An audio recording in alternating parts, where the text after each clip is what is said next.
Lanjut.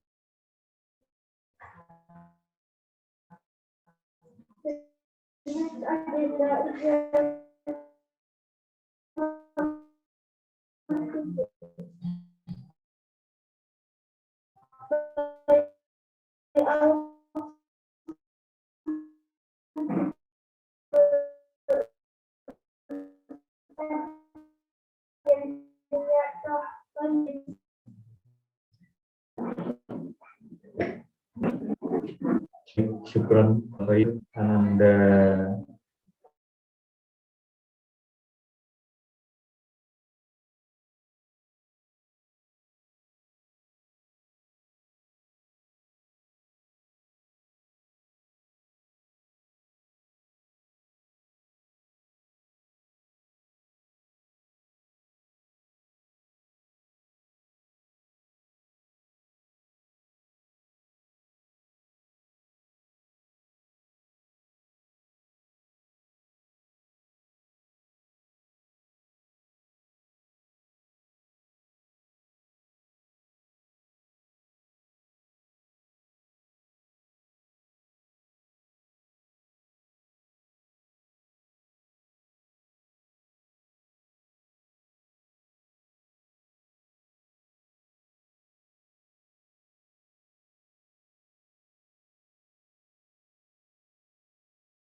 sinergi dengan panjenengan.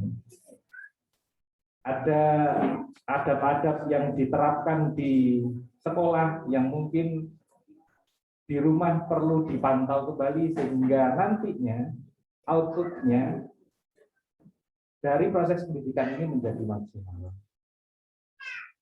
Nah, ayah dan bunda yang dimuliakan oleh Allah Subhanahu wa taala, insya Allah pada kesempatan pembuka ini materinya adalah materi tentang sinergi itu dulu.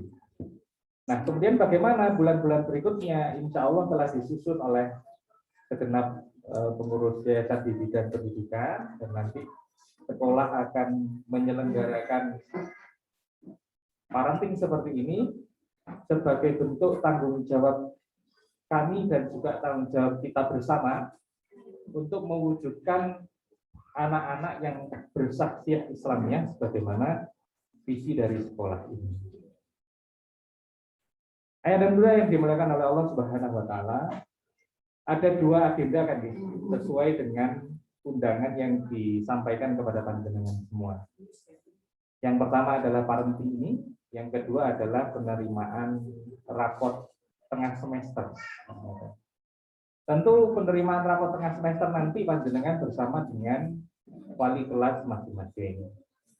Harapannya bahwa raport itu secara administratif memang menjadi tanggung jawab sekolah untuk memberikan kepada panjenengan, cuman tidak hanya catatan angka-angka atau deskripsi-deskripsi dari angka itu, bahwa angka sekian menunjukkan Ananda mampu ini dan itu, tetapi tidak memiliki dampak dalam kehidupan sehari-hari.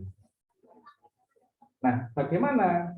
Maka upaya kami di sekolah, insya Allah nanti panjenengan akan mendapatkan yang mungkin bulan-bulan sebelum pandemi itu panjenengan sudah mendapatkannya, yakni buku monitoring kebiasaan harian.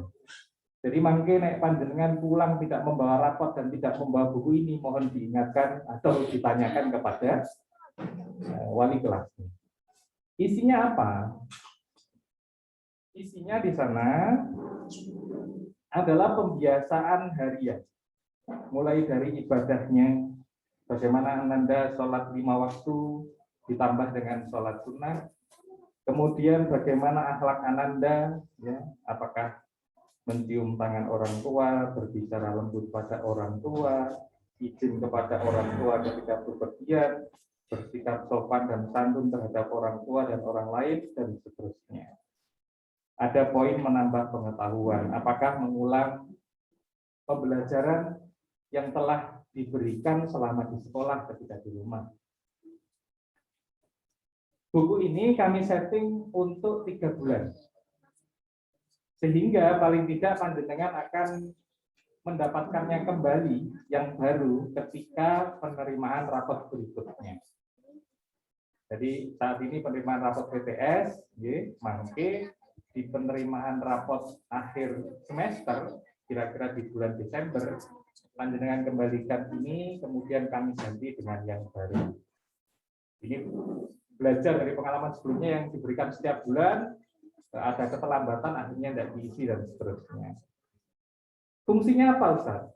Fungsinya adalah menjawab yang saya sampaikan tadi, agar tidak hanya angka-angka yang menjadi pertanggungjawaban kami kepada panjenengan, ada sikap yang itu adalah dampak atau hasil dari proses pembelajaran. Nah, proses pembelajaran ini memerlukan sinergi antara semua pihak, yakni sekolah, orang tua, dan masyarakat. Masyarakat tidak dalam genggaman kita, dalam tanda kutip.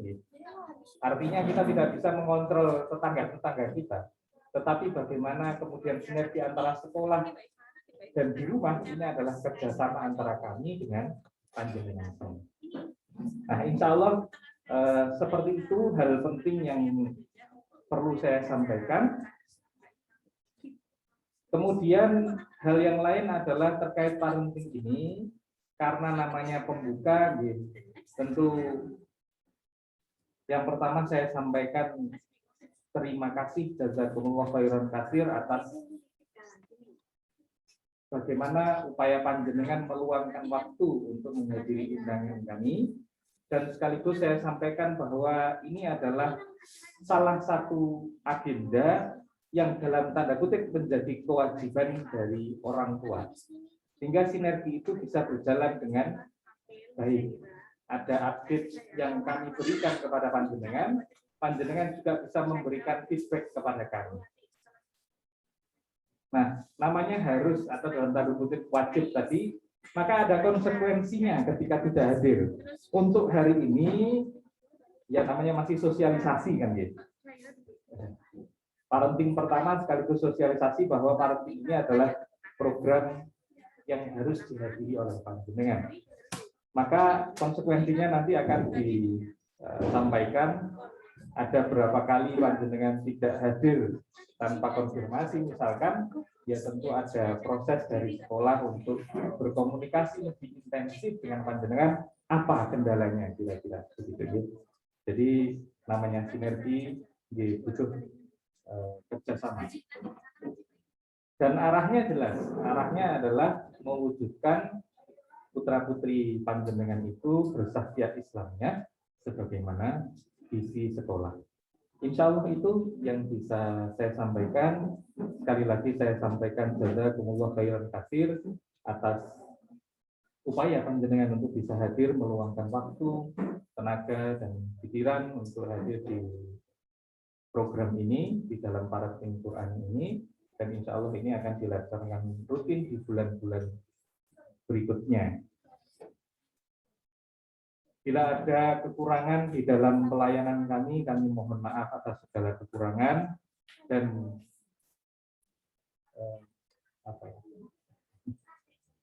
pada kesempatan pertama ini ada keterlambatan waktu karena satu dan lain kendala teknis, kami mohon maaf atas hal itu semua.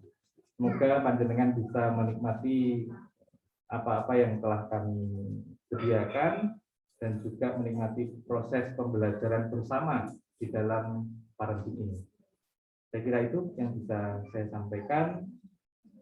Semoga di parenting berikutnya panjenengan bisa hadir bersama dengan pasangan, dan itu akan tentu lebih menguatkan proses pembelajaran baik di sekolah maupun di rumah, karena visinya sudah sama. Geraknya sudah sama antara ayah dan bunda di dalam mendidik Anda. Saya kira begitu. Mohon maaf atas segala khilaf, mewakili panitia, mewakili segenap asatidz dan ustadzat. Banyak hal yang telah kami lakukan dan tentu masih banyak kekurangan di dalam proses melakukan pembelajaran dan pendidikan kepada Anda. Atas segala kekurangan, saya mohon maaf atas segala kekurangan. Saya kira demikian. Alhamdulillah, fala takunanna minal mumtarin, kebenaran datangnya dari Allah dan janganlah kita termasuk orang-orang yang ragu. Wallahul muwaffiq ila aqwamit thoriq. Wassalamualaikum warahmatullahi wabarakatuh.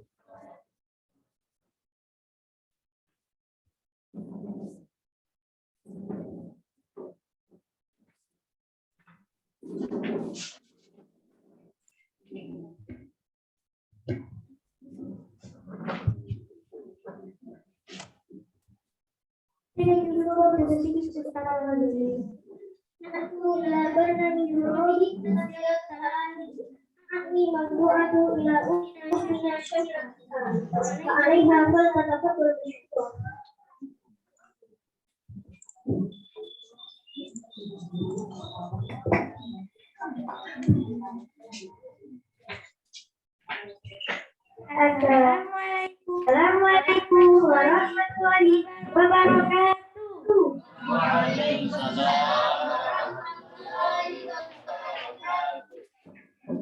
Alhamdulillahirabbil alamin. Wassalatu wassalamu ala asrofil anbiya'i wal mursalin wa ala alihi wa ashabihi wa man tabi'ahum bi ihsanin ila yaumil amma ba'du.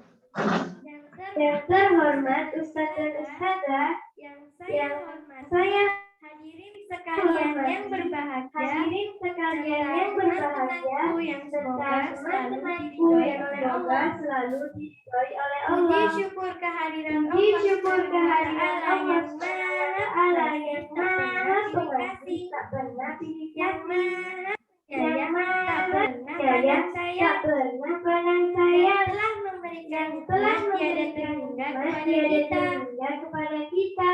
Salawat dan salam Salawat selalu dan tercurah salam kepada selalu Nabi tercurah Muhammad kepada Nabi Muhammad SAW. Sallallahu Alaihi Wasallam. Beliau adalah Nabi Beliau kita, adalah Nabi Nabi yang telah kita, memberi petunjuk Nabi yang telah memberi petunjuk minaz zulumati ilal nur, kegelapan menuju dari zaman kegelapan menuju zaman terang benderang, yaitu agama Islam.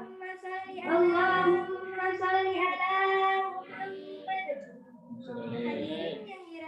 Hadirin yang dirahmati Allah, pada kesempatan ini saya Syahira Ika Nuraiza S3, sahabat semua santri, akan menyampaikan pidato tentang kewajiban Nabi bersabda, "Thalabul ilmi fardhatun 'ala kulli muslim."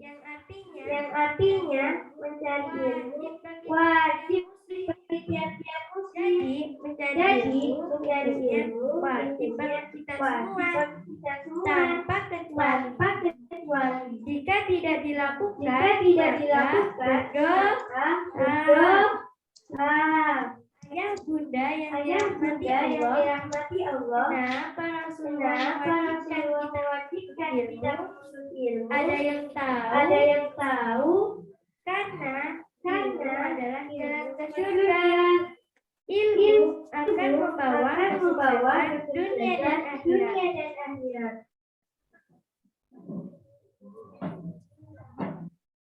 Dalam Al-Quran, Allah Subhanahu wa Ta'ala berfirman dalam surah Al-Mujadalah,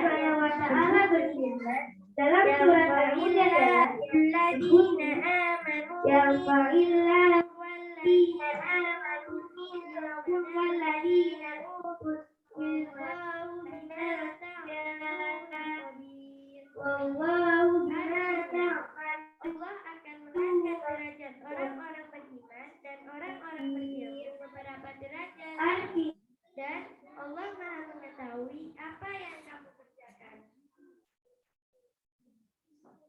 Jadi, orang-orang beriman dan orang-orang berilmu akan ditinggikan derajatnya oleh Allah oleh Allah dan dimudahkan hidupnya. Dan dimudahkan untuk masuk surga. Hadirin yang dirahmati Allah, orang-orang berilmu, orang-orang kita akan mudah akan terang benderang. Karena Nabi Muhammad SAW bersabda, "Al-ilmu nurun", yang artinya ilmu cahaya. Dengan ilmu semua akan mudah, jelas dan terang. Begitupun ilmu yang akan masuk ke dalam hati yang bersih dan terang. Suatu ketika ada seorang murid bertanya pada gurunya, "Wahai guru, kenapa ilmu yang aku pelajari susah, tidak paham, bahkan sering lupa?" Guru menjawab, "Wahai muridku, karena ilmu itu cahaya. Cahaya tidak akan masuk ke dalam hati yang kotor dan maksiat." Nah, kira-kira ada tidak yang di sini seperti itu? Susah memahami ilmu, kalaupun bisa paham, gampang lupa alias pikun. Ada tidak? Ayo kita lihat diri kita, apakah sudah bersih atau jangan-jangan ilmu susah masuk karena diri kita sendiri. Coba Syahira mau tanya, teman-teman lebih suka berlama-lama buka Al-Quran atau buka HP? Kita lebih mudah bosan saat belajar atau saat bermain game? Belajar. Lebih gampang lelah saat murojaah atau saat nonton YouTube? Nah, ayah bunda sayang sekali. Ternyata generasi saat ini tidak begitu baik. Anak-anak sekarang lebih dekat dengan gadget daripada ilmu. Mari kita berkaca. Apakah kita sudah bersih? Di suatu tempat ada seorang anak yang sedang rewel. Lalu orang tuanya memberi HP agar anaknya tenang. Benar atau tidak seperti itu? Tidak. Di suatu tempat ada seorang ibu menyuruh anaknya ngaji. Ponondo dan budal ngaji, ben pinter. Anaknya budal ngaji. Ibu tetap nonton sinetron. Astagfirullah. Di sini tidak ada yang begitu. Adanya di sana loh.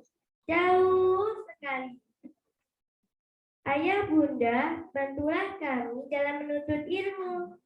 Didiklah kami dengan ilmu agama. Supaya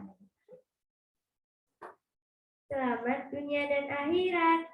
Didiklah kami dengan Al-Quran.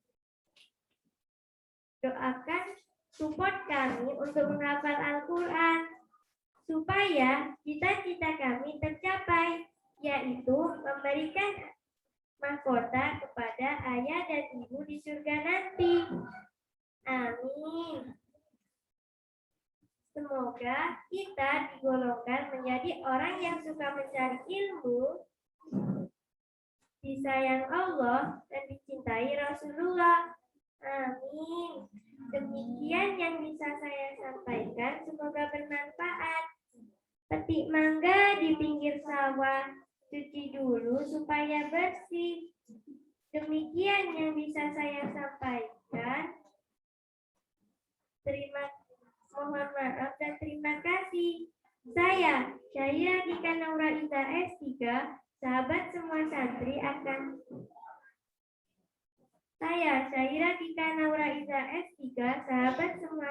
mohon undur diri. Wassalamualaikum warahmatullahi wabarakatuh.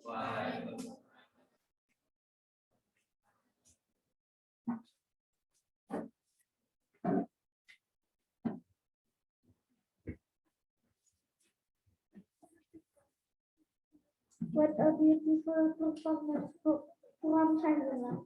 Laila aqulu syukran katsiran wa jazakallahu khairan jaza. Give applause for her.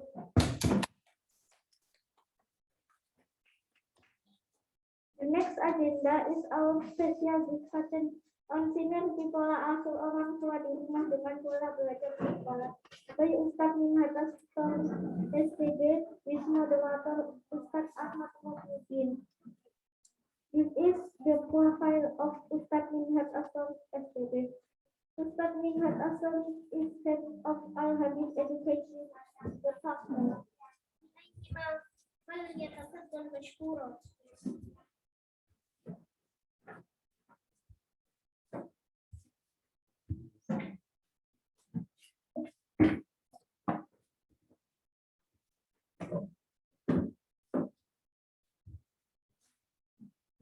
Assalamualaikum warahmatullahi wabarakatuh.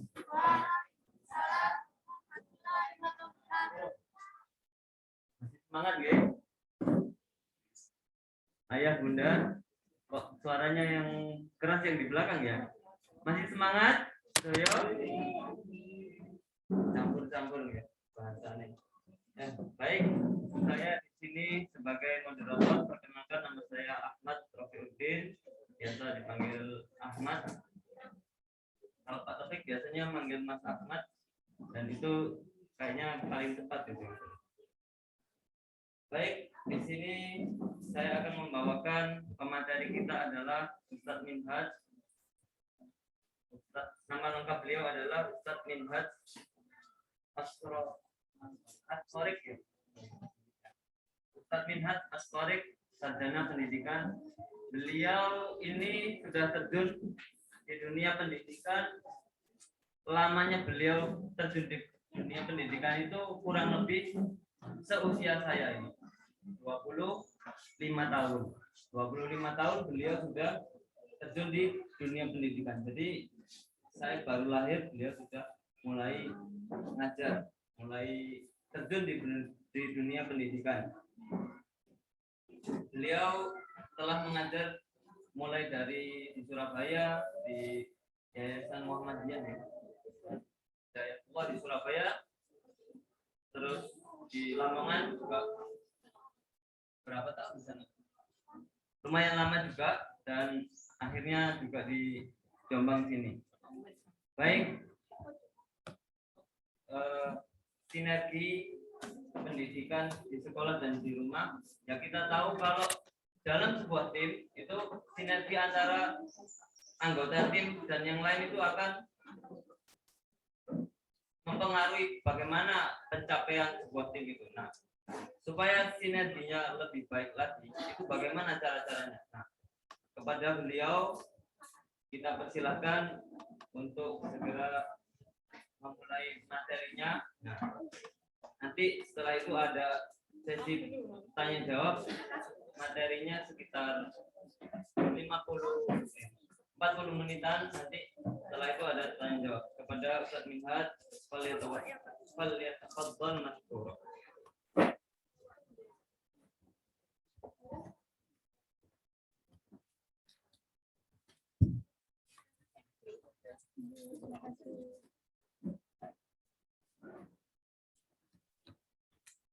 Assalamualaikum warahmatullahi wabarakatuh.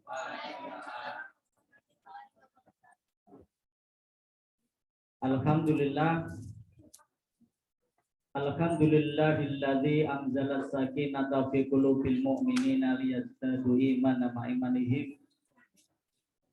Walillahi junudus samawati wal ardi wa kana Allahu aliman hakima. Asyhadu an la ilaha illallah wahdahu la syarika la wa asyhadu anna Muhammadan abduhu wa rasuluh. Allahumma sholli wa sallim wa barik ala sayyidina Muhammadin wa ala alihi wa ashabihi wa sallim ajma'in. Rabbi shrah li sadri wa yassir li amri wa hlul 'uqdatam min lisani yafqahu qawli wa la haula wa la quwwata illa billahil aliyyil azim. Hadirin muhtaramin yang saya hormati, Ketua Dewan Pembina Yayasan Pendidikan Pondok Al-Hanif Jombang, yang saya hormati Kepala SD Al-Quran Al-Hanif Jombang, juga seluruh pengurus yayasan dan ustadz serta ustazah dari SD Al-Hanif ini, yang saya hormati, saya muliakan seluruh orang tua, bapak, ibu, siswa dari SD Al-Hanif yang sudah hadir pada kesempatan pagi hari ini, di pagi yang insya Allah penuh kebaikan dan keberkahan ini.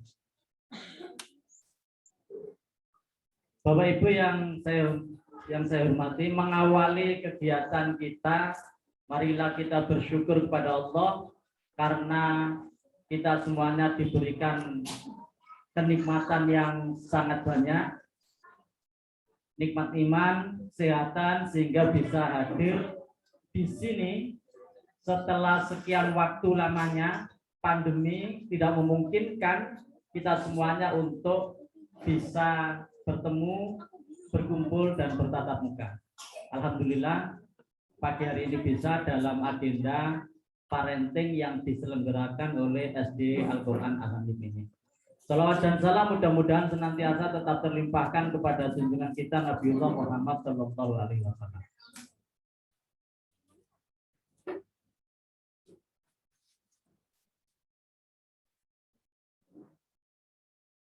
Mohon maaf saya harus berdiri. Kersane ingkang wingking nggih saged mirsani kula. Jadi bisa Bapak Ibu yang dimuliakan oleh Allah, ini kebetulan agenda pertemuan pertama untuk parenting. Kami dari yayasan juga sangat berharap kedepannya seperti yang tadi sudah disampaikan oleh kepala sekolah, Bapak dan Ibu wali siswa, wali santri ini nanti bisa hadir maksimal. Kula niku ruwemen menawi panjenengan niku saged rawuhkan sehingga di pertemuan ini nanti tidak saja kita bersama-sama belajar, ya mudah-mudahan nanti ada waktu dan kesempatan juga untuk saling sharing berkaitan dengan program-program yang diselenggarakan di sekolah atau yayasan kita ini. Bapak Ibu yang dimuliakan oleh Allah, untuk materi yang pertama ini nanti yang saya sampaikan itu hanya 2 hal saja. Jadi hanya 2 hal saja. Yang pertama untuk menyamakan persepsi, dan yang kedua kita nanti mencoba masing-masing dari kita sebagai orang tua, sebagai pendidik itu untuk merenung, berkontemplasi. 2 hal saja yang ingin saya sampaikan. Kalau harus misalnya kemudian nanti belajar, saya menyampaikan ilmu, saya yakin saya dan panjenengan kalau dari sisi pengetahuan itu kurang lebihnya sama. Kalau harus belajar misalnya berkaitan dengan ilmu pendidikan, ilmu terkait mengasuh anak, parenting dan lain sebagainya, saya dan panjenengan itu bisa cari dimanapun, belajar dimanapun, dan semuanya hari ini itu sangat mudah. Sangat mudah.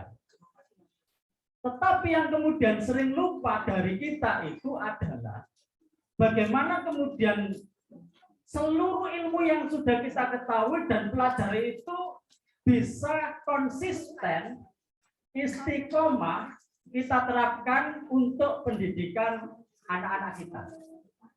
Nah, ketinggalan itu engkang terakhir nih engkang radiapos. Dan yang kedua, jadi ya hari ini saya dan panjenengan sekali lagi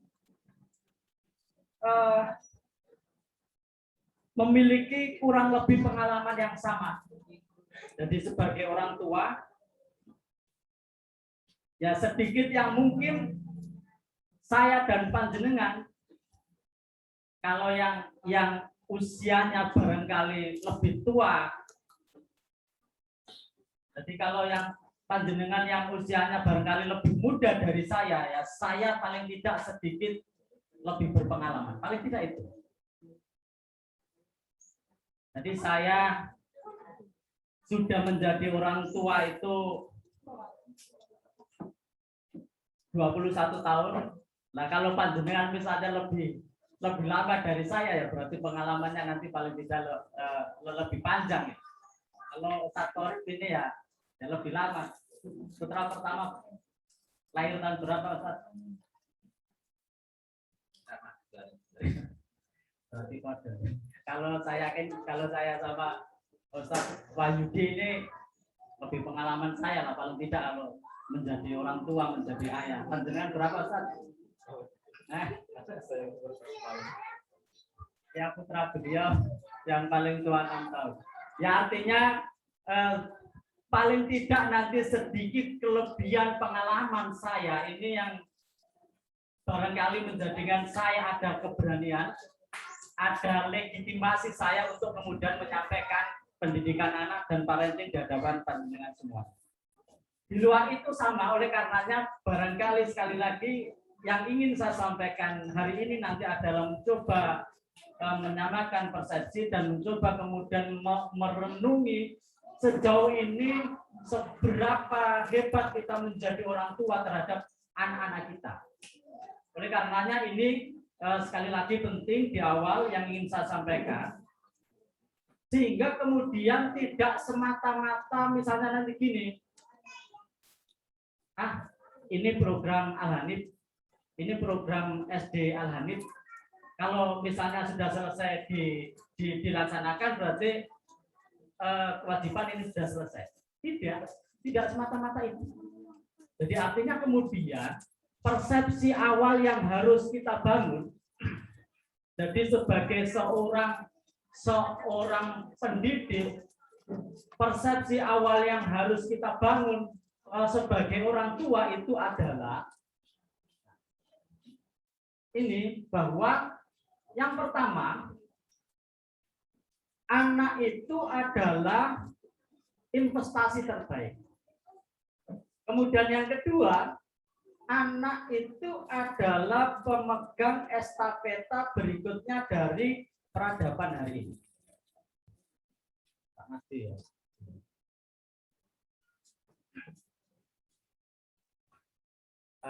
Ngapunten, masker saya agak saya turunkan, agak jauh kan, nggak ada masalah. Ini kurang di pengap. Kalau tutup ini nggak nyaman, jadi ya mudah-mudahan dengan alasan saya bisa lebih nyaman, ini sudah saya turunkan. Bapak Ibu yang dimuliakan oleh Allah, jadi persepsi yang harus kita bangun di awal itu, oleh karenanya kenapa kemudian hari ini kita ada di sini. Jadi saya ulangi lagi, kalau sekedar kemudian ini program-program Al-Hanif dan hampir di semua sekolah juga sama kurang lebih. Tapi kita lupakan itu, bahwa sungguhnya anak itu adalah investasi terbaik. Anak ini adalah investasi terbaik. Secara filosofis, kalau dan ini sering saya sampaikan dan juga dulu di mungkin wali yang kelas 1, 2 dulu juga pernah saya sampaikan. Secara filosofis itu kalau kita misalnya sering bertemu dengan teman, itu selalu yang ditanyakan, Misalnya kita dulu habis kuliah misalnya, lama nggak ketemu. Setelah ketemu, pertanyaan pertama itu kan biasanya gini, wis rapi apa dulu? Kamu sudah menikah belum? Pertanyaannya seperti itu. Kalau nanti sudah menikah itu kan mesti pertanyaannya mesti berlanjut. Itu kalau usia-usia lama nggak ketemu dan ketemu itu dalam usia sekitar 25 atau 30 tahun. Anakmu piro, biasanya gitu. Anak yang ditanyakan. Nyaris kita tidak pernah kemudian menemukan pertanyaan misalnya kemudian langsung jujur mobilmu mereknya opo. Tidak. Dan tidak harta yang ditanyakan, tapi selalu anak. Itu nanti kalau misalnya kemudian sudah ketemu lagi 10 tahun ke depan, 20 tahun ke depan dari pertemuan pertama ketemu lagi, awakmu wis mampu tak biji. Selalu seperti itu. Nanti ketemunya kalau usia kita udah 50-60 tahun, pertanyaannya, putumu piro? Cucumu sudah berapa? Selalu seperti itu. Anak bukan yang lain. Tidak juga kemudian misalnya hartanya sudah berapa, rumahnya sudah berapa, istrinya sudah berapa, enggak. Jadi selalu berkaitan dengan anak. Ini anak, ini investasi. Secara filosofis itu kemudian berada dalam bawah sadar hampir semua orang. Ini anak. Dan realitasnya, faktanya kalau kemudian di hari tua, tempat bersandar ketika kita sudah tidak mampu, tidak berdaya, selalu ke anak. Dan di akhirat nanti ketika kita sudah tidak lagi mampu beramal soleh sebagai modal terbaik untuk menghadap Allah, maka kemudian doa anak-anak kita inilah yang tidak akan pernah terputus. Oleh karenanya kemudian keberadaan anak ini sebagai investasi yang terbaik, harta terbaik kita ini kemudian menjadi perkara yang tidak boleh kita sederhanakan, anggap remeh, sederhana dari sisi persiapan untuk mengantarkan mereka menjadi anak-anak yang baik, terbaik, anak-anak soleh. Anak-anak yang kemudian berprestasi. Nah itulah kemudian persepsi yang harus pertama kita bangun. Jadi bukan sekedar misalnya nanti ini program-program yang parenting yang bersifat rutin yang diselenggarakan oleh pendidikan manapun. Sekalipun ya faktanya memang kepentingan itu tetap ada. Ingkang persepsi yang pertama yang kedua bahwa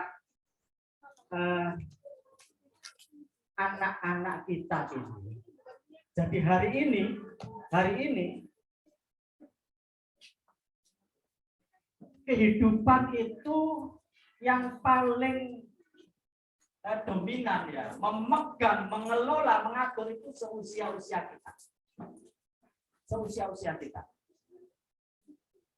Tetapi di periode yang sama, 20 tahun lagi, 30 tahun lagi, 40 tahun lagi, kulonan panjenengan sedaya niku hanya berposisi sebagai penonton, sebagai yang lain. Dalam tanda kutip sebagai yang lain dengan peran yang sudah berbeda. Saya rela tidak sebagai penonton ya, karena kita nanti akan memiliki peran-peran yang selalu signifikan sesuai dengan usia kita. Kita nanti tidak menjadi orang yang mengambil posisi dalam kebijakan. Maksud saya, Bapak Ibu sekalian, jadi hari ini kita bisa lihat dan saksikan bagaimana kondisi negeri kita hari ini. Artinya apa? Kalau kemudian nanti, jadi negeri ini, bangsa ini, negara ini, atau peradaban ini diisi oleh kemudian generasi-generasi yang tidak berkualitas, maka kemudian kurang lebihnya sama. Artinya apa kalau kemudian generasi yang tidak berkualitas itu nanti memimpin sebuah negeri dan peradaban? Jangan diharap akan mendapatkan keberkahan yang baik dari kehidupan yang kemudian kita jalani. Oleh karenanya kemudian ini anak kita. Jadi ke depan anak-anak kita lah yang akan mewarisi ini. Oleh karenanya kemudian ini menjadi suatu perkara yang sangat penting. Selanjutnya. Yang atas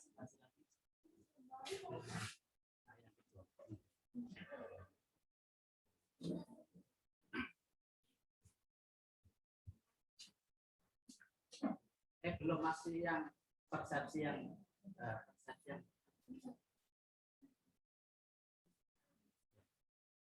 sudah ya. Aku dan kulon itu plus kali berarti kalau nggak pakai kacamata itu nggak terlalu jelas. Kemudian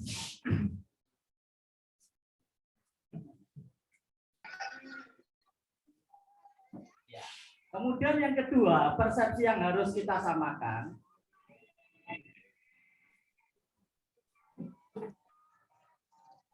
Tanggung jawab dan kewajiban akan pendidikan itu jadi adalah tanggung jawab bersama dari keluarga, sekolah, masyarakat ya, lingkungan dan juga kemudian negara.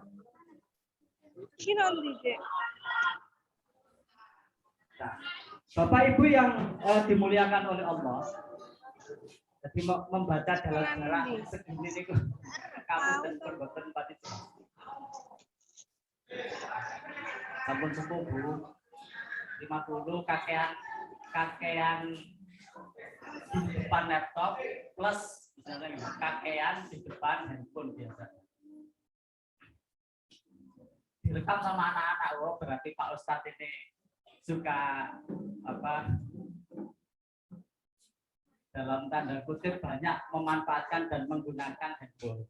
Jadi ya kita menggunakan handphone itu kan boleh-boleh saja. Kalau saya lebih banyak juga untuk searching informasi dan pengetahuan serta berbagai hal yang aktual yang sedang terjadi hari ini.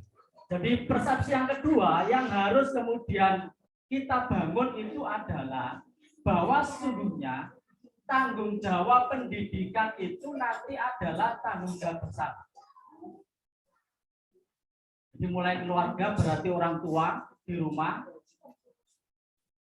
kemudian sekolah berarti para guru dan ustadz serta ustadzah yang berada di lembaga sekolahan, kemudian juga masyarakat, dan juga kemudian negara. Jadi persepsi ini harus kita bangun. Ada kalanya sering sadar atau tidak sadar itu kan mesti terlontar. Ngapunten, saya itu guru. Dan tadi sudah disampaikan, jadi sudah agak lama juga menjadi guru, 25 tahun. Sekali tempo, jadi di 5 tahun, di 10 tahun periode yang terakhir, kita itu kan sering jadi guru-guru kalau di sekolah, sering mendapatkan komplain dari para orang tua. Saya juga orang tua. Piye sekolah saya ini modeliku, piye arek-arek kok nakal. Apa ini sekolah ada juga diulangi materi adab, akhlak, selalu seperti itu. Ujung-ujung kemudian ada pandemi kan, dan kemudian lama jadi hampir setahun lebih, hampir 2 tahun kan. Ketika kemudian anak-anak ini di rumah dan kemudian belajar di rumah, mau tidak mau situasi kondisi ketika belajar online itu orang tua kan nggak bisa begitu saja melepaskan. Akhirnya apa? Jadi banyak orang tua setelah berjalan 2 bulan, 4 bulan, 6 bulan, banyak orang tua itu yang datang ke sekolah. Bilang sama kepala sekolah, Pak harus lebok baik, Pak, saya Pak. Jadi orang tua itu banyak yang datang ke sekolah. Pak, sampai lebok baik, Pak, tapo. Ya Pak, seworo. Itu loh baru merasakan mendidik anak yang kemudian dengan pola pendidikan formal yang kemudian dilaksanakan di sekolah melalui pembelajaran online, betapa kemudian banyak yang mengeluh. Ya artinya kemudian ternyata ya mendidik dan mengajar anak itu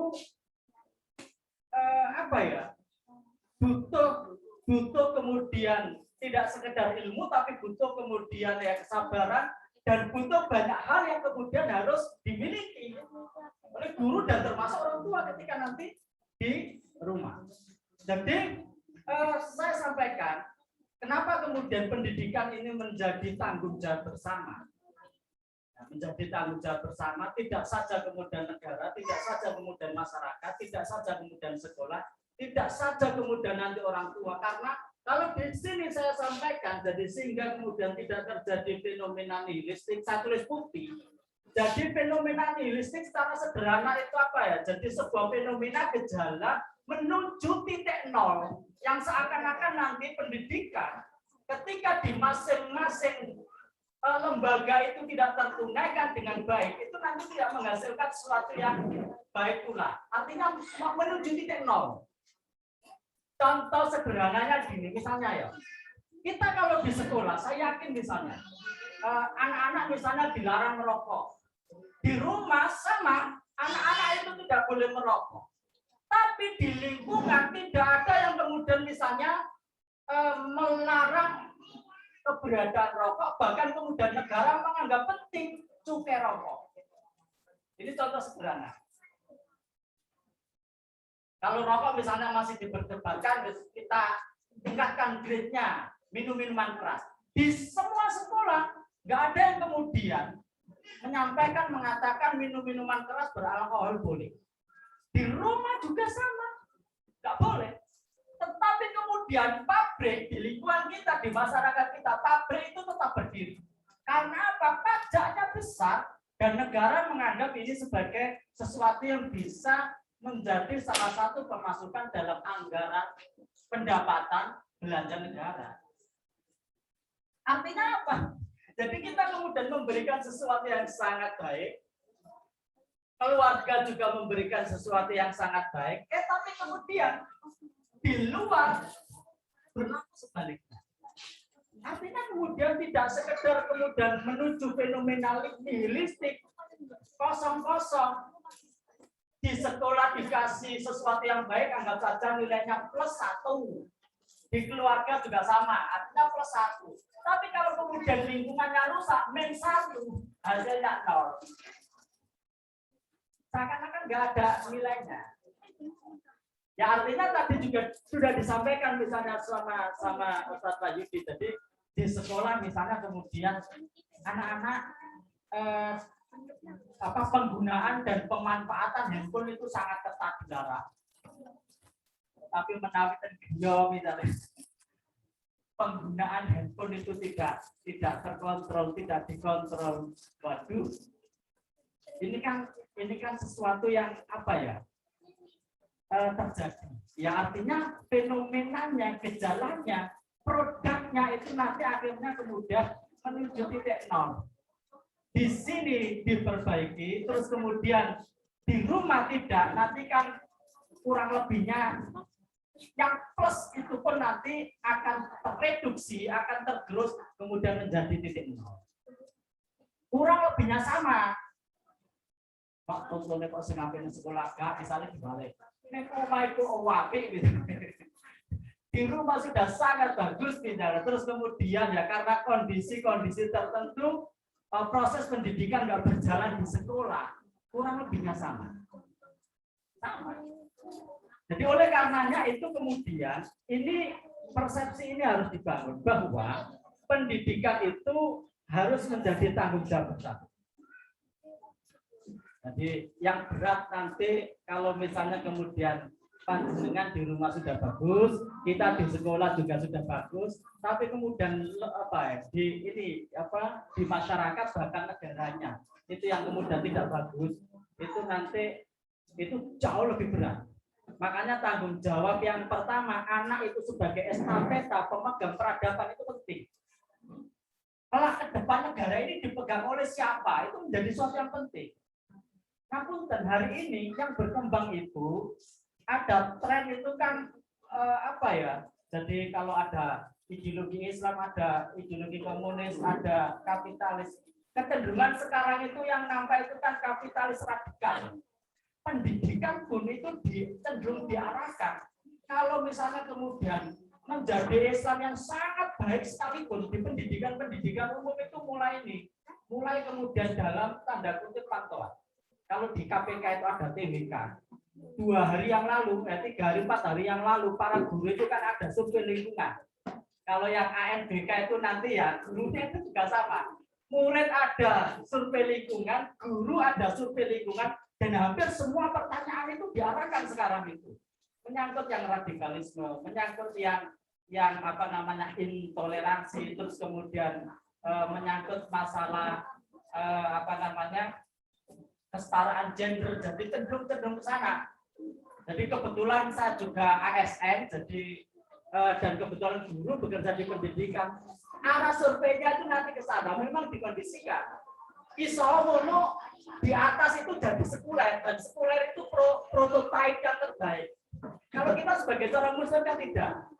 Jadi bagaimana kemudian anak-anak kita itu menjadi anak-anak yang solehah menjadi muslim yang baik. Nah, oleh karenanya sekali lagi yang kedua ini persepsi bahwa pendidikan ini menjadi tanggung jawab bersama ini harus kita bangun. Nah, itu yang pertama yang ingin saya sampaikan. 2 atau sepertiga malam terakhir itu adalah waktu yang terbaik. Hari ini ya sekalipun kemudian dalam situasi dan suasana yang seperti hari ini pagi ini tidak ada salahnya kalau misalnya kemudian kita mencoba untuk berkontemplasi sebagai orang tua berkaitan dengan pendidikan anak-anak kita.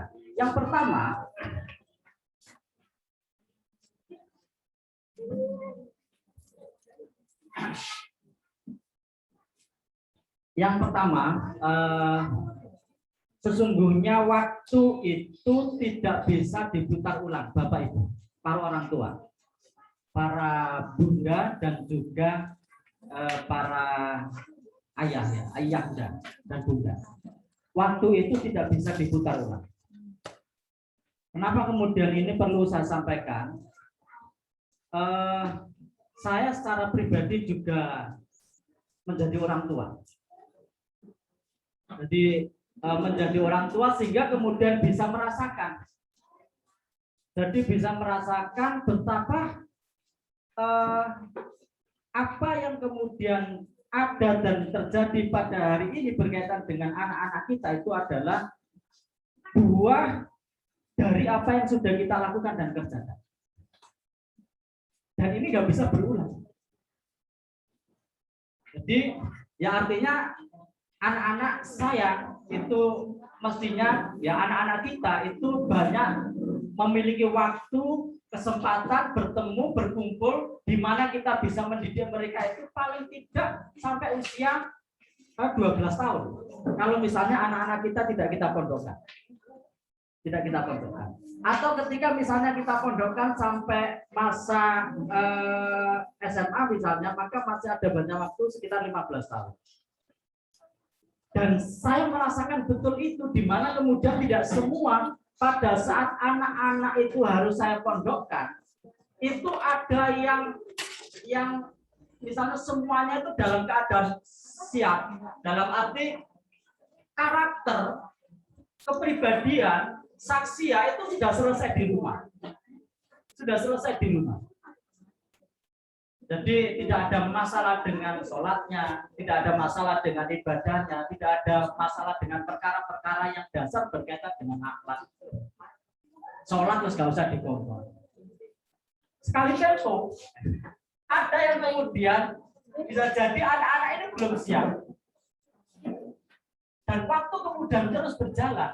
Sampai di titik tertentu kita tidak sadar, anak-anak kita semuanya sudah besar.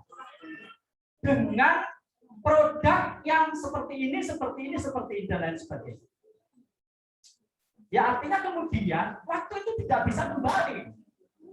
Seandainya misalnya waktu itu bisa dikembalikan, dan kadang saya berpikir itu dan merasa, ya Allah, kenapa kemudian dulu saya tidak misalnya memperlakukan, mengkondisikan, mendidik anak-anak saya seperti ini, dan lain sebagainya. Artinya apa? Panjenengan yang barangkali usianya lebih muda dari saya, ya pengalaman-pengalaman itu kan tidak boleh terulang. Saya tidak selalu memang dulu ya bisa mendampingi anak-anak saya. Waktu saya dulu banyak di Lamongan. Jadi ada anak-anak saya yang ya karena kodok ya dulu misalnya istri saya sakit itu harus ikut orang lain. Jadi ini kan pengalaman-pengalaman. Ada yang saya punya waktu banyak justru mendidik dan mengajar anaknya orang lain. Kalau hari ini misalnya diberikan kesempatan oleh Allah banyak waktu di rumah bisa mendidik anak-anak dengan istri saya, ternyata kemudian tidak semua anak saya itu berkesempatan yang sama. Jadi anak-anak saya sudah pondok, anak-anak saya sudah berangkat. Artinya apa? Saya tidak tahu persis kondisi panjenengan bapak dan ibu. Tapi waktu ini nggak bisa berulang. Pendidikan yang terbaik nanti yakinlah akan menghasilkan produk yang terbaik. Kenapa? Ini sunatullah. Jadi ini sunatullah. Oleh karenanya kemudian jangan menyesal di belakang. Dan memang menyesal itu selalu di belakang. Tapi ini yang memang harus kemudian selalu kita renungkan. Selagi hari ini kita diberi kesempatan ya untuk kemudian bersama dengan anak-anak kita, marilah kita kemudian gunakan manfaatkan waktu ini untuk mendidik dengan pendidikan yang terbaik. Semoga dilanjut. Mangke menawi pedale sampun 40 menit. Kata-kata ini sudah tahu. Yang kedua, nah, marilah kemudian kita menengok pendidikan di rumah kita. Jadi ini ada makhludot itu semacam pepatah itu ya, peribahasa yang kemudian sudah dikumpulkan. Man yajro yaksub. Apa yang kita panen, ya, ini nanti pasti selalu sesuai dengan apa yang kita tanam. Jadi apa yang kemudian sudah kita lakukan berikan kepada anak, ini nanti yang kemudian akan seberapa jauh, seberapa kemudian kualitas hasil dari pendidikan anak-anak yang kita berikan. Kullu mauludin yuladu ala fitrah. Jadi setiap anak itu lahir dalam keadaan fitrah. Apakah nanti menjadi Yahudi, apakah menjadi Nasrani, apakah menjadi Majusi, itu nanti tergantung pada orang tua. Tergantung kita. Sekaligus kemudian saya ingin menyampaikan, dilanjut. Contoh dulu. Sekaligus kami ingin menyampaikan bahwa ini nanti yang ketiga. Jadi yang ketiga, kontemplasi yang ketiga, bahwa sesungguhnya kita itu hidup berada dalam wilayah sunatullah. Maksudnya hukum Allah. Maksudnya gini, apa yang kemudian kita lakukan itu nanti akan cenderung jadi hasil yang dicapai itu pada seberapa jauh, seberapa besar, seberapa hebat yang kita juga sama kerjakan berkaitan dengan pendidikan. Coba yang ketiga lanjutkan.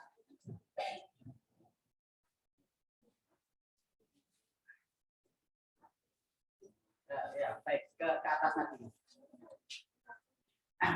Baik, jadi saya ulangi bahwa sesuatu yang kemudian harus kita pahami dan juga renungkan bahwa kita berada di wilayah sunatullah. Jadi sunatullah itu maksudnya hukum Allah ya. Rumusannya kan sederhana. Kita berada dalam hukum yang mana sama artinya dengan gini. Api itu panas, kalau kemudian nanti kena tubuh kita, jadi api itu memiliki potensi membakar. Kalau kena tubuh kita itu nanti panas.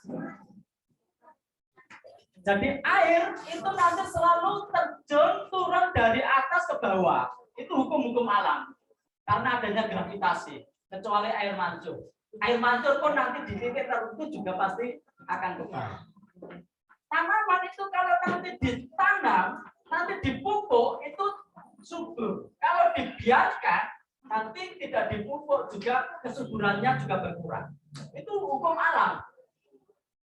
Kalau kemudian orang tidak belajar, ya rumus produk atau hukum alamnya ya nanti pengetahuannya sedikit, cenderung bodoh. Kalau ingin pintar belajar itu hukum alam. Ya sama, pendidikan itu juga sama. Dan Nas tadi itu memberikan penegasan yang sangat jelas.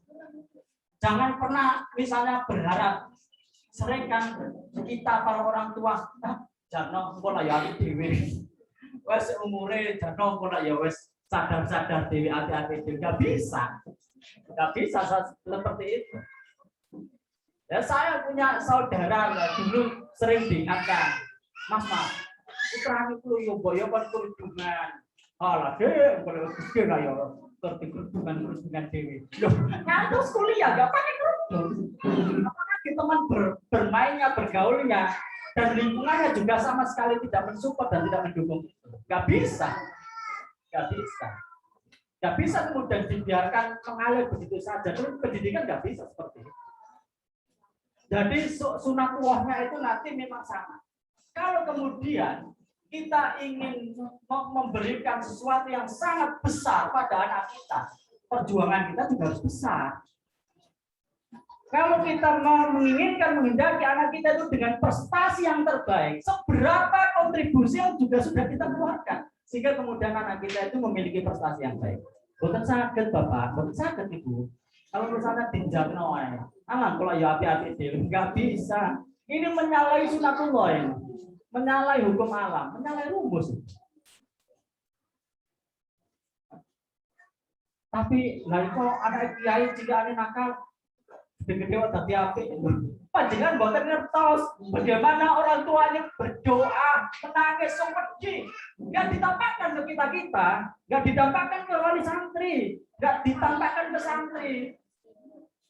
Di malam, di keheningan ketika yang lain terlelap, kita nggak pernah tahu kan kalau misalnya para yai itu doang sawati ya Allah kula niki kiai juga kula kok nuwaka. Akhirnya kan kemudian nggak tahu Allah berikan yang terbaik karena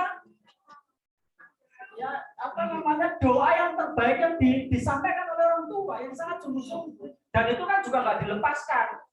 Paling duongo terus dijadwalkan kan boten kan? Enggak juga. Jadi oleh karenanya kemudian ini harus kita tunaikan. Sunatullah ini harus kita laksanakan. Jadi harus kita juga jalani. Kalau saya kasih contoh sederhana ya, Habibie Afsar. Ya ini dari sisi, saya tidak dari sisi misalnya berapa yang dihasilkan sekarang, misalnya lewat marketing termasuk game online dan tidak. Sampaikan itu, cuma kemudian ada upaya-upaya yang memang dilakukan oleh orang tuanya, sehingga kemudian Habibie dengan segala keterbatasannya itu bisa menjadi seperti hari ini. Jadi saya yakin panjenengan juga sudah mengikuti berita ini dan sudah agak lama. Habibie Afsar itu kan memang terlahir dalam keadaan normal-normal saja. Sampai orang tuanya paham, di usia sekitar 8 bulan, 1 tahun, kok dia itu belum bisa merangkak. Tumbuh kembangnya itu bermasalah. Sampai akhirnya kan kemudian dideteksi, dia itu kena sebuah sindrom. Jadi sebuah sindrom di mana ada gangguan saraf di otak belakangnya. Jadi saraf motoriknya. Sehingga apa? Seluruh tubuhnya itu nyaris nggak bisa digerakkan, hanya bersisa tulang leher sama tangan satunya saja. Tangan satu saja, itu pun jarinya itu yang 3 saja. Betapa kemudian beratnya beliau. Tapi kemudian ibunya tidak kemudian melihat apa yang terjadi pada anaknya saat itu sebagai kodok dan berhenti di titik itu, tidak. Bu Endang, ya, namanya kelulusan Bu Endang. Bu Endang Setiawati akhirnya akan kemudian melihat bahwa ya anak saya seperti ini, kalau misalnya saya tidak pernah melakukan dan berbuat apapun, maka selamanya akan menjadi seperti ini. Akhirnya ibu ini kemudian berkorban, ibu ini kemudian berjuang, ibu ini memberikan layanan, memfasilitasi pendidikan dengan maksimal, sampai kemudian dia berpikir, kalau misalnya harta saya ini harus hilang, maka demi pendidikan anak saya, maka semuanya akan saya korbankan. Itu yang kemudian dilakukan. Akhirnya kan kemudian dikursuskan, diikutkan beberapa pelatihan, bahkan kemudian sampai ke luar negeri, ke Singapura. Sehingga kemudian Habibie yang sepintas kemudian secara fisik motoriknya tidak bisa apa-apa, kemudian mampu melakukan jauh yang bisa dia kerjakan dibanding kemudian anak-anak normal. Ya artinya apa? Secara sunatullah, karena ibunya melakukan sesuatu, maka kemudian ada hasil dan produk yang baik. Artinya apa? Pendidikan kita terhadap anak-anak kita di rumah, di sekolah, dan dimanapun itu tidak pernah keluar dari hukum alam. Jadi ya mudah-mudahan jangan sekali-kali misalnya sekolah supaya itu ayo pinter-pinter dewi. Mudah-mudahan ini kita coba bisa kudu. Kalau ataupun sekali lagi ada fakta ujung-ujung kok jadi api, ya itu karena mungkin doa-doa dari panjenengan semua, dari mbak-mbak panjenengan semua, dari orang-orang lain yang begitu ikhlas. Karena apa? Pernah merasa mendapatkan sesuatu dari panjenengan dan keluarga panjenengan, itu juga tidak tahu. Dan Allah Maha memiliki kemampuan untuk kemudian memberikan yang terbaik. Itu kalau dalam konsep yang lain kan keberkahan. Jadi kalau misalnya ingin keberkahan, kebaikan ada pada diri kita, ya kita juga harus selalu berbuat baik tanpa kemudian mengharap imbalan apapun. Jadi seperti itu. Baik, lanjut. Nah, lebih dari itu, bapak-bapak, ibu-ibu yang berbahagia yang dimuliakan oleh Allah, sesungguhnya ada kewajiban dari kula lan panjenengan sedaya. Ya ayyuhalladzina amanu, khitab seruan ini adalah untuk orang-orang yang beriman. Siapa mereka orang yang beriman itu? Mereka yang beriman kepada Allah, mereka yang beriman kepada Rasulullah, mereka yang beriman kepada kitab-kitab Allah, Al-Quran dan kitab-kitab sebelumnya, mereka yang beriman kepada Rasul-Rasul Allah, mereka yang beriman kepada hari akhir, mereka yang beriman kepada qada, baik dan buruk apa yang terjadi pada seluruh makhluk ini adalah keputusan dari Allah Subhanahu wa taala. Kula lan panjenengan sedaya insyaallah termasuk orang-orang yang beriman. Dan kepada orang-orang beriman juga diserukan, angfusakum wa ahlikum nar. untuk kemudian menjaga diri-diri mereka dan keluarga kita, tentu termasuk anak-anak kita. Dari apa? Api neraka. Sesungguhnya nas ini untuk menjaga kita dan keluarga kita dari api neraka ini kan penekanan yang amat sangat. Sebuah penunjukan koordinat penekanan yang amat sangat dari apa? Neraka. Balasan apa yang kemudian paling buruk bagi seorang hamba ketika meninggalkan dunia ini? Neraka. Dan kita tidak kemudian disuruh menjaga misalnya dari kejahatan makhluk-makhluk yang lain. Ayat ini sangat jelas neraka.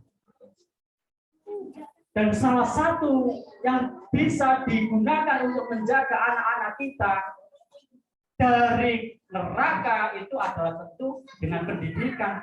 Karena ketika kita sudah memberikan pendidikan yang terbaik untuk bisa memberikan mereka bekal amal soleh dan lain sebagainya, bukankah ini nanti yang kemudian bisa menghindarkan anak-anak kita dari neraka? Oleh karena itu, ya pendidikan ini adalah salah satu kewajiban utama kita. Kalau di rumah jelas kita para orang tua. Apalagi ayat ini jelas pada mereka orang-orang yang beriman, ayahnya, ibunya, agar kemudian menjaga anak-anaknya dari neraka. Oleh karena itu, ya dengan 3 hal pokok yang penting bagi kita untuk kita renungkan tadi itu, maka kemudian ya masihkah kita menganggap sederhana ya pendidikan anak-anak kita. Oleh karenanya yang terakhir, kenapa kemudian ya terakhir ya kenapa kemudian ini juga saya sampaikan. Marilah kita kemudian mencari benteng dan cermin yang terbaik. Ini maksud saya gini, Bapak Ibu. Kalau misalnya kita buat tingkatan-tingkatan ya, kalau kita buat tingkatan-tingkatan, kewajiban pendidikan itu kalau levelnya paling tinggi negara, yang kedua masyarakat atau lingkungan, yang ketiga nanti misalnya pendidikan formal sekolah, dan yang terakhir nanti itu adalah keluarga. Hari ini saya secara pribadi, ya saya memang guru, saya ASN, tapi saya juga seorang muslim dan bisa mengamati ya. Hari ini negara itu sudah barang pasti kalau dikatakan tidak melakukan kewajiban pendidik itu jelas naif. Jadi negara tetap memberikan layanan pendidikan itu jelas. Tetapi hari ini negara itu terkadang terkesan dalam tanda kutip ini persepsi dan bahasa saya gagap menghadapi berbagai fenomena dan gejala. Atau karena memang ya prinsip dasar yang membangun keberadaan mereka para pejabat-pejabat itu tidak selalu akidah Islam. Sehingga apa? Satu contoh misalnya, anak-anak hari ini saya yakin nyaris tidak ada yang tidak mampu mengakses film-film atau gambar-gambar porno, baik porno aksi ataupun pornografi. Saya yakin nggak ada yang kesulitan. Pulau yang tengah Lamongan, terlarang mereka jauh hari belum ada handphone atau handphone sangat terbatas, masih video-video yang terbatas. Atau di handphone di awal-awal ketika handphone itu sudah mulai booming setahun, 2 tahun, 3 tahun dan anak-anak bisa pegang itu. Perlu bukti. Nah, siapa dari 32 siswa dari kalian ini yang belum pernah melihat video atau gambar porno? Mbok seneten sing tunggu. Anak kita. Ayo dari kalian siapa yang belum pernah melihat misalnya video yang seperti itu? Enggak ada yang ngaco, artinya semua udah hampir pernah melihat. Enggak putra dan juga putrinya juga sama. Nah, putri kalau tanggal cerita sampai 2 tahun nah. Saya ini udah Pak di dono kulo Pak karo koncoku. Maksudnya sing lanang kan gudang-gudang ngono lho, Bu. Akhirnya di dono. Awalnya itu kan bisa jadi anak-anak itu kan enggak sengaja kan. Mohon maaf, enggak sengaja, bukan enggak sengaja kan iklan-iklan itu bisa berseliweran macam-macam kan. Enggak sengaja mungkin kalau anak baik, ya Allah kan astagfirullahaladzim, akhirnya dipateni. penasaran. Kadang ingin ketemu yang nggak sengaja tadi. Yang kedua itu ingin juga sampai nggak sengaja. Tadi di mana ya nggak sengaja tadi itu ya? Ketemu. Sampai kemudian alamat-alamat bed itu kan gampang diakses, hafal suwe-suwe. Itu anak kita. Terus kemudian negara, seberapa mampu? Seberapa mampu kemudian negara memblokir misalnya itu semua? Artinya kan enggak. Atau enggak? Artinya apa? Jadi berharap sangat berlebihan kepada negara hanya satu kasus kecil itu berat. Belum lagi dihadapkan tadi misalnya pada minuman keras atau pada kemudian budaya dan tradisi apapun yang kemudian bisa dijual, itu mereka akan jual. Negara akan lakukan. Tidak selalu karena memang berpikirnya itu misalnya Islami. Tidak selalu seperti itu. Itu yang kemudian di level tertinggi negara. Level yang misalnya kemudian kedua, lingkungan kita, masyarakat kita. Hari ini tuh semuanya kemudian cenderung itu cuek. Masyarakat itu cuek. Jangankan kemudian masyarakat dan guru, ngapunten, pulau ada sekolah dan teman-teman sekali dan pegel ngadepi itu. Apalagi sekarang itu kalau ya ini nanti termasuk yang problem di sekolah kita. Jadi misalnya kemudian di sekolah kita itu kalau sekolah itu kan ada KKM ya. KKM ya, kriteria ketuntasan minimal. Murid niku mboten saged munggale bijine minimal mboten 75. Jadi ada KKM. Nanti kalau nggak sampai 75 itu kadang disalahno gurune karo pengawas itu. Iki hasilnya guru bisa mulang tagak. Seperti itu. Nah, murid dari ini tuh ngapunten ya. Beda dengan murid 10 tahun, 20 tahun yang lalu. Saya pernah merasakan jadi mengajar itu betapa nikmatnya kayak rekreasi ya. Itu 15 tahun yang lalu ya. 10 tahun ke sini itu. Ya saya masih menikmati guru kok enggak menikmati. Cuma rausnya benten. Nanti mulai ada saya pikir itu sabar. Nah, anak sekarang itu nggak pernah takut dengan biji, nggak pernah takut dengan nilai. Jadi biji itu anak tahu kok. Ngapunten ya, buat kasih kan belum pintar. Biji itu ulangan misalnya dapat 20, dapat 15, 35 itu kan banyak biasa. Terus kemudian ada remedi, di remedi ya sak mono. Remedi mana ya tetap ya enggak jangan sinau kan. Akhirnya anak itu tahu aslinya bijinya itu ya. Nah ujung-ujung berapa jadi 80. Orang tua sih nggak paham betul ya, nggak pati. Mana kadang-kadang alhamdulillah cerita tanggone alhamdulillah be, kan aku sakit pinter ya, SDB itu bijinya gede. 75. Saya itu di 85 ada sing 10. Itu aslinya kalau biji 80 aslinya ya mungkin 50. Ada 40. Guru nanti kene ku ya Allah pekerjaan tambahan apa dongkrak. Wis didongkrak kene ku wegel biji mundak 50. Tambah maneh. Mundak 70, tambah maneh 75. Jadi kalau ada nilai 75 aslinya Bu 40. Jadi lah, karena anak itu tidak takut dengan nilai, gaulungan itu ya munggah ngono lho. Mulai gak munggah itu lho, dilokno pengawas. Guru ulang piye, mosok kok gak munggah, ngono KKM, kudu tercapai kriteria minimalnya, mosok. Nah, akhirnya nyaris, hampir nggak ada, anak yang nggak naik itu nggak ada sekarang. Ada tak anak yang nggak lulus itu? Padahal tryout itu loh, tryout itu. Sini saya nggak lulus misalnya ya 90%. Tapi kalau sudah ujian kan 100%. Nah itu kan gambaran dan potret itu loh pendidikan kita sehingga anak-anak nakal itu yuk tidak bisa kadang kemudian sekolah itu disalahkan sepenuhnya. Guru itu ya repot karena sistemnya dan itu kan produk negara gitu. Sistemnya. Jadi nah ini juga perlu saya sampaikan betapa kemudian lingkungan kita itu saat ini seperti ini. Nah, saya katakan tadi orang sekarang itu serba cuek. Amar ma'ruf nahi mungkar itu kan kewajiban dan itu termasuk substansi yang kemudian nggak terpisah dengan pendidikan. Tapi kalau ada anak misalnya tetangga, anak bermasalah dan lain sebagainya, kita kan nggak pernah mau kan akhirnya ngurusi lapor. Yang tersinggung nanti kadang-kadang justru orang tua mereka. Kita mengingatkan anak misalnya bermasalah nanti mungkin juga resiko kejahatannya kembali ke kita. Yang pojok gang misalnya orang arek ngombe-ngombe pinjarno wae Kok dielingno ya kembalikan nanti resikonya ke kita itu. Artinya lingkungan kita sekarang seperti itu. Lingkungan seperti itu. Oleh karenanya kemudian ke sekolah. Sekolah pun kalau sekolahnya itu biasa-biasa saja, produknya seperti itu.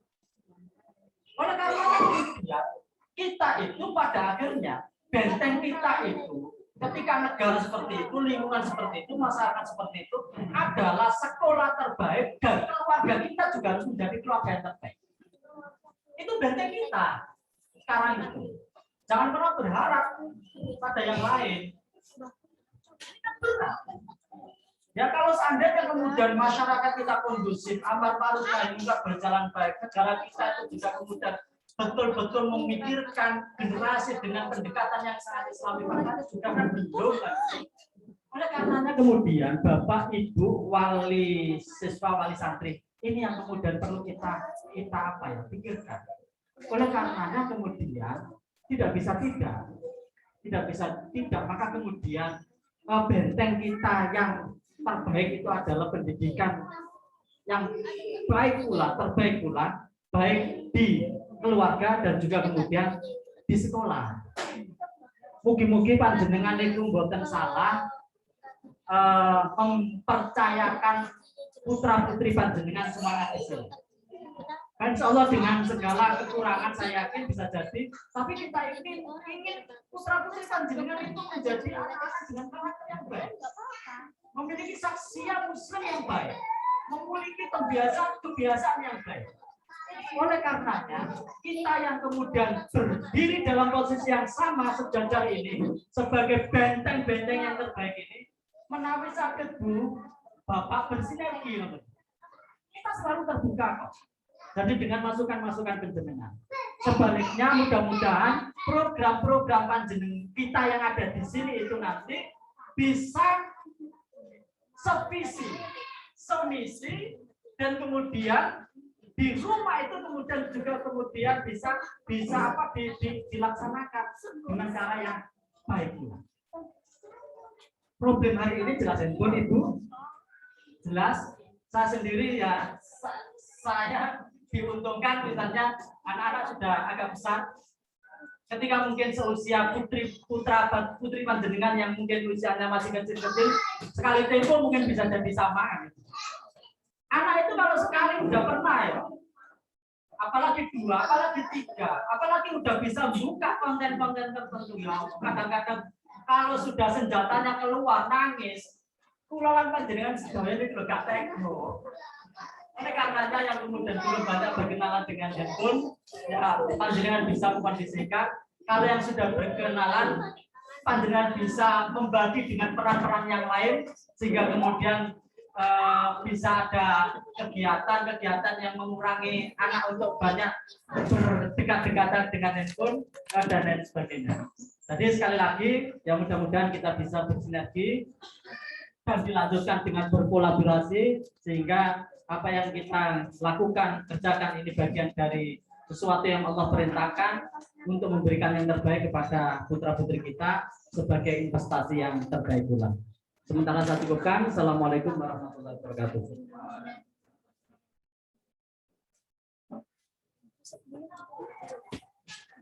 Terima kasih kepada semua Khairan. Sedikit kesimpulan yang bisa saya tangkap, yaitu yang pertama adalah secara bawah sadar itu orang sekeliling kita itu mesti akan menanyakan tentang anak, dan ternyata faktanya memang anak adalah investasi kita yang jangka panjang yang terbaik, bahkan hingga kita sudah meninggal. Kemudian yang kita sekarang memegang kendali itu beberapa tahun lagi kita sudah tidak lagi memegang kendali, namun sudah digantikan oleh anak-anak kita. Kemudian selanjutnya adalah tanggung jawab pendidikan adalah pertama orang tua, sekolah, masyarakat, dan juga negara. Yang semuanya itu harus ada timbal balik yang sama-sama baik. Kemudian selanjutnya adalah apa yang kita tuai adalah apa yang kita tanam. Dan yang terakhir yang bisa saya ambil kesimpulan adalah negara, masyarakat yang ada di sekeliling kita jika sulit untuk diharapkan, maka sekolah dan keluarga adalah benteng terakhir. Maka sebagai benteng yang terakhir harus menjadi yang paling baik untuk anak-anak kita. Itu adalah kesimpulan yang bisa saya sampaikan. Selanjutnya adalah sesi tanya jawab. Karena waktunya sangat sedikit, kita memberi kesempatan 1 pertanyaan untuk ayah dan bunda, dan semoga ini adalah 1 pertanyaan yang pamungkas dan mewakili seluruh pertanyaan yang ada. Silakan, ada yang akan ditanyakan dari ayah dan bunda? Monggo. Oke, silakan.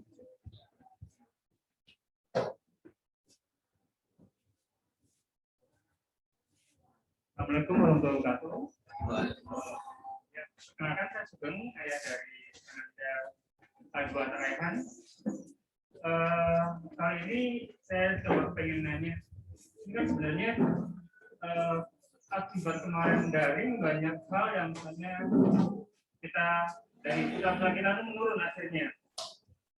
Karena banyak waktu mereka itu yang habis malah justru buat gadget, bukan buat kegiatan-kegiatan yang misalnya membangun sifatnya atau kegiatan yang positif buat anak-anak kita.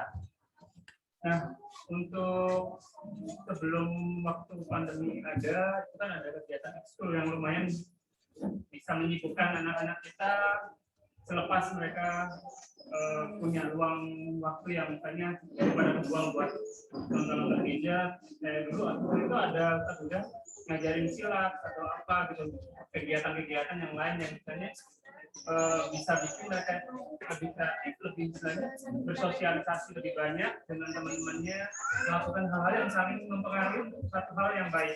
Jadi kira-kira ke depan bakal ada lagi atau tidak? Terima kasih.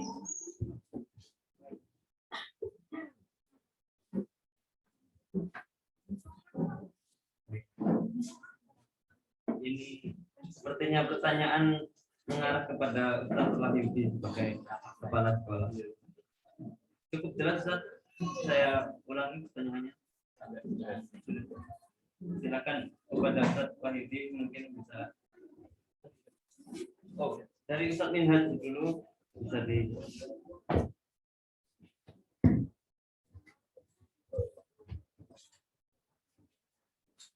Oke, leres Bapak.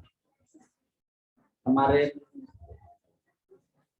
kepala sekolah juga sudah menyampaikan ke saya berkaitan dengan perlu dan pentingnya program-program ekstrakurikuler dan beberapa program-program yang lain yang bisa diberikan oleh sekolah kepada anak-anak. Apalagi ini nanti dalam rangka untuk menutup banyak kekurangan, mengejar ketertinggalan anak-anak kita selama sekian waktu lamanya belajar dengan pola yang baru, yang tidak ada tatap muka, yang model online itu.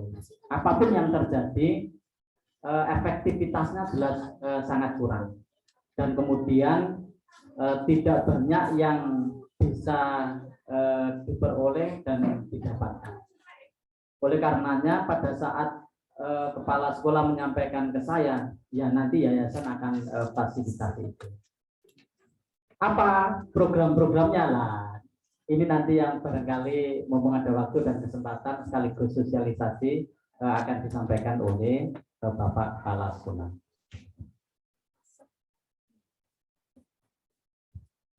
Matur suwun atas kesempatan yang diberikan dan pertanyaannya.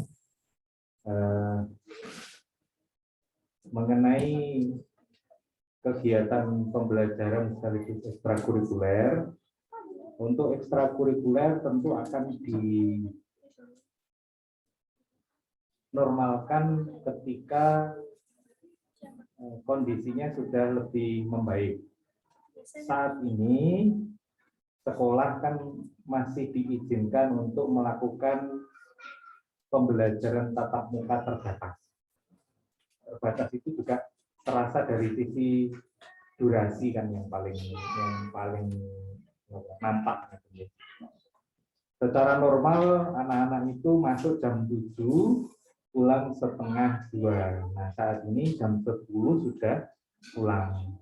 Sehingga kegiatan yang intra gitu ya, yang pokok itu dilaksanakan dengan baik bagaimana regulasi yang ada.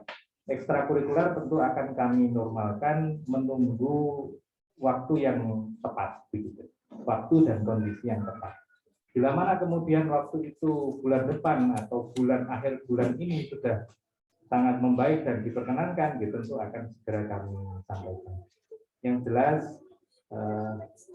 seluruhnya kami upayakan yang terbaik, termasuk aktivitas fisik begitu. Karena memang anak-anak yang dulu pembelajaran silas bersama Ustadz Huda itu secara tanggung jawab sekolah progresnya itu kami masih mencarikan pelatih pengganti karena beliaunya yang berhalangan atau Ustadz Hudanya yang tidak bisa melatih lagi.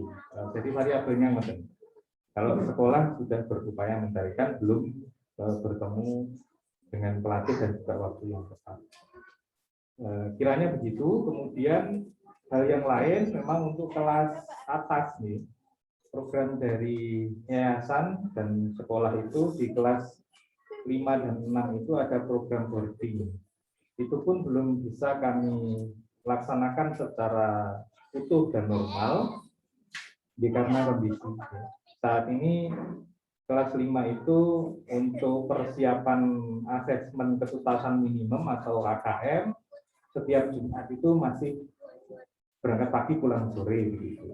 Itu untuk tambahan dan penguatan pembelajaran sekaligus persiapan AKM. Kalau dulu UAN dihapuskan jadinya AKM dan itu dilaksanakan di kelas 5. Jadi kalau dulu ujian nasional itu di kelas akhir, kelas 6, kalau SMP ya di kelas 3, tak mungkin kan SD itu di kelas 5.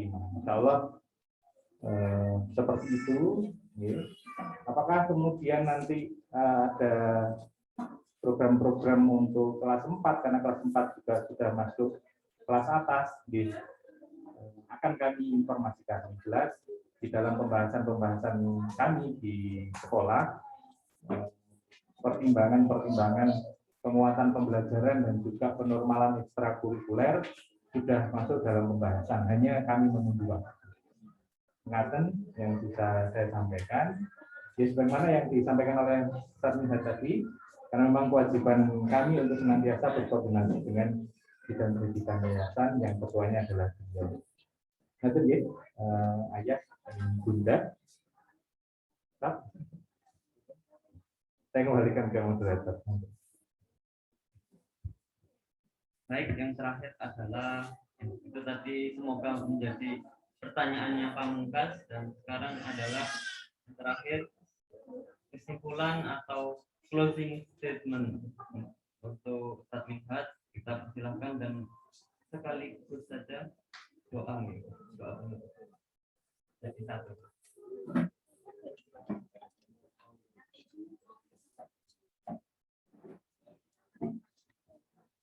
Closing statement dipersilakan kepada Ustaz Minhad.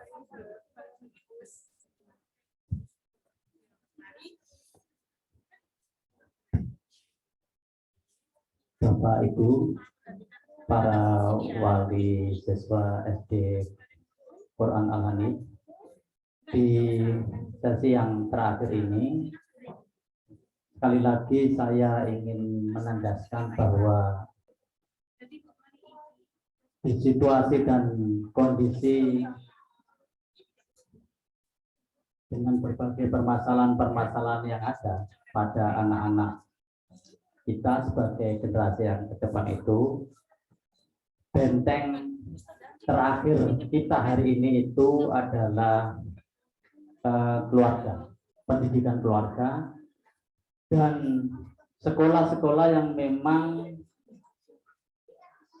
memiliki fokus dan kepentingan menyiapkan siswa didiknya menjadi siswa dengan kepribadian saksia yang Islam. Di luar itu tampaknya berat.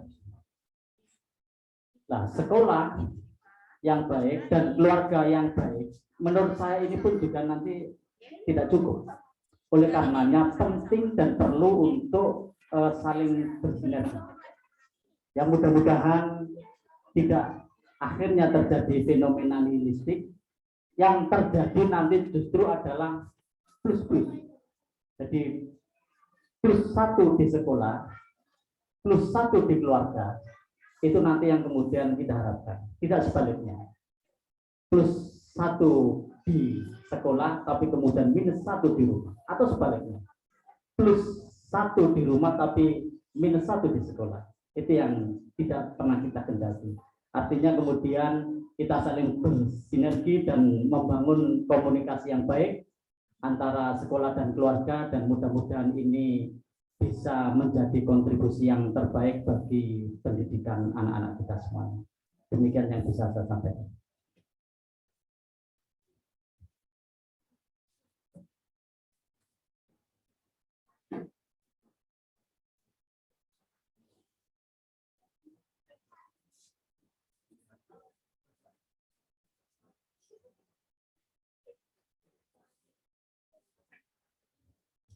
Baik, yang terakhir kita berdoa kepada Allah, bermunajat kepada Allah. Mudah-mudahan apa yang menjadi keinginan kita, menjadi harapan kita, bahwa anak-anak kita semuanya menjadi anak-anak yang baik, anak-anak yang soleh dan soleha, dimudahkan oleh Allah Subhanahu wa Ta'ala. Al-Hadiyah wa kullinya bin solehah. Al-Fatihah.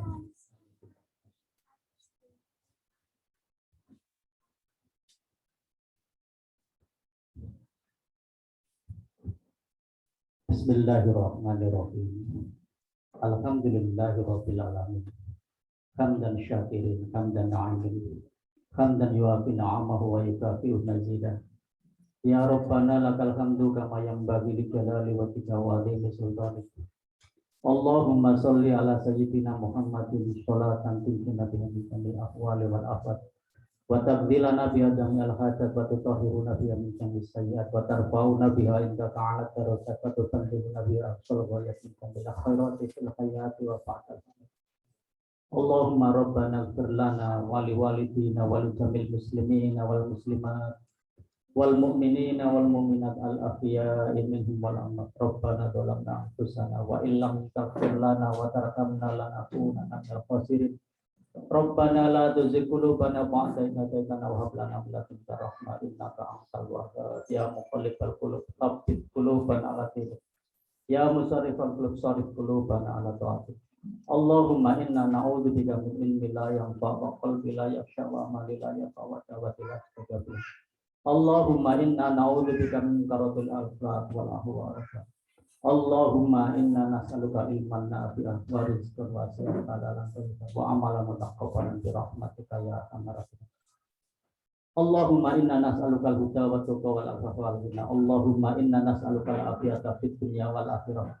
Allahumma inna nas'aluka al-husnul khatimah wa na'udzubika min su'il khatimah. Allahumma inna nas'aluka al-jannata wa na'udzubika min Rabbi habli minas solihin, Rabbi habli minas solihin, Rabbi habli minas solihin, Rabbana hablana min azwajina wa dzurriyyatina qurrata a'yun waj'alnal muttaqina imama. Rabbana atina fid dunya hasanah wa fil akhirati hasanah wa qina adzabannar. Walhamdulillahi rabbil alamin. Al-Fatihah.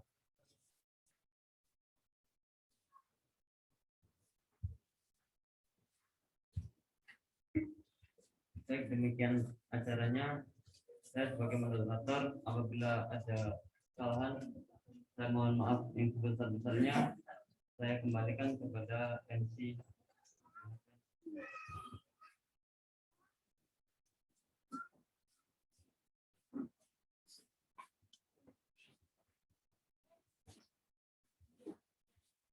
Was very useful and productive discussion. Give applause for Ustaz. Ladies and gentlemen, thank you for coming. I hope you enjoyed it and help us have better education. I'm sorry for our mistakes. أن الإنسان محل الخطأ والنسيان. Stay safe and healthy. إلى اللقاء في وقت أخرى. اهدنا الصراط المستقيم. والسلام عليكم ورحمة الله وبركاته.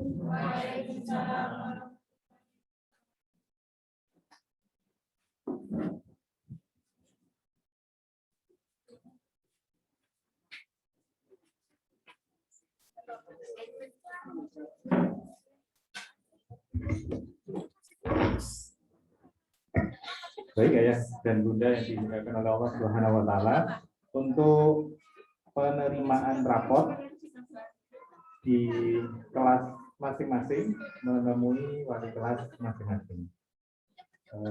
Panjenengan saged bergeser dari ruang yang telah disiapkan. Satu di mana, kelas 2 di mana, mohon informasi kepada